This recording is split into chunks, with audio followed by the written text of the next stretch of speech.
Assalamualaikum warahmatullahi wabarakatuh. Kembali lagi dengan saya Herlingga HDSBD. Di bab pertama kita akan menjadi seorang ilmuwan muda. Kenapa sebagai ilmuwan muda? Karena kita akan melakukan sebuah percobaan. Nantinya percobaan tersebut akan dijadikan sebuah teks, yaitu teks laporan percobaan. KD yang kita bahas pada video kali ini adalah KD 3.1, mengidentifikasi ciri umum teks laporan percobaan, dan juga KD 4.1, menyimpulkan tujuan, bahan atau alat, langkah, dan hasil dalam laporan percobaan dengan tepat. Tujuan pembelajaran mengidentifikasi informasi laporan percobaan dan menyimpulkan tujuan, bahan atau alat, langkah, dan hasil dalam laporan percobaan dengan tepat. Oke, langkah pertama menjadi seorang ilmuwan adalah harus sering melakukan percobaan, kemudian mendokumentasikannya dalam bentuk teks laporan percobaan. Nah, teks laporan percobaan inilah yang akan nanti kita bahas. Pada bab 1 ada 4 subtema yang akan kita bahas. Yang pertama, mengidentifikasi informasi dari laporan percobaan. Yang kedua, menyimpulkan informasi laporan percobaan. Yang ketiga, struktur dan kaidah kebahasaan teks laporan percobaan. Dan yang keempat adalah menyajikan laporan percobaan. Pada video kali ini kita akan membahas 2 subtema, yaitu mengidentifikasi informasi dari laporan percobaan dan juga menyimpulkan informasi laporan percobaan. Mengidentifikasi informasi dari laporan percobaan. Yang pertama adalah kita akan membahas mengenai pengertian laporan percobaan, ciri-ciri laporan percobaan. Apa itu laporan percobaan?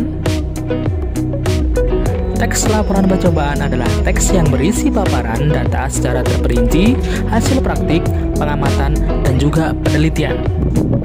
Apa ciri-ciri laporan percobaan? Ciri-ciri laporan percobaan yang pertama, disusun berdasarkan hasil percobaan.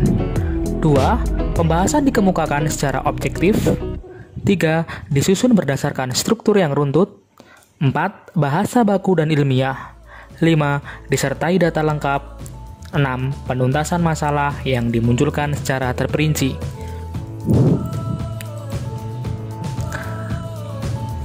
Ke subtema berikutnya, yaitu tentang menyimpulkan informasi laporan percobaan.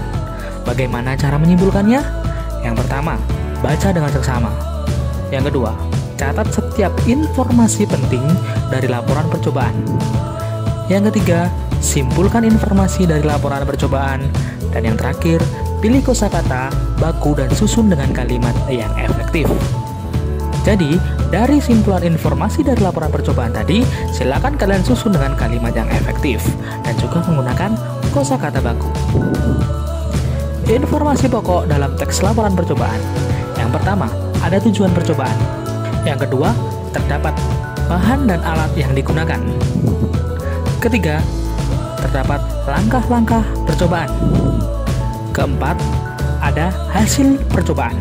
Dan yang terakhir, simpulan, merupakan salah satu bagian penting dalam teks laporan percobaan.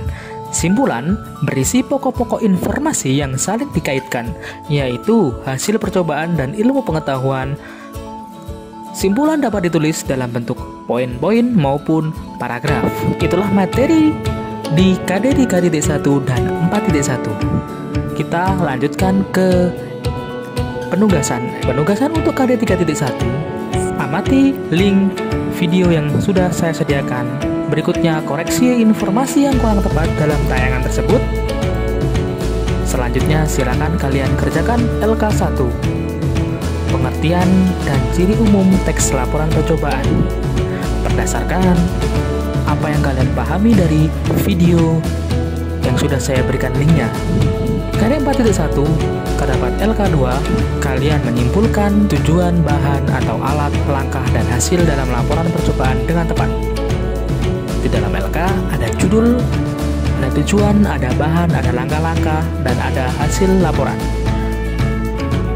yang kalian dapat setelah melihat video link yang telah disediakan tadi. Selamat mengerjakan dan semoga paham dengan materi yang saya berikan. Sampai jumpa di video selanjutnya. Wassalamualaikum warahmatullahi wabarakatuh.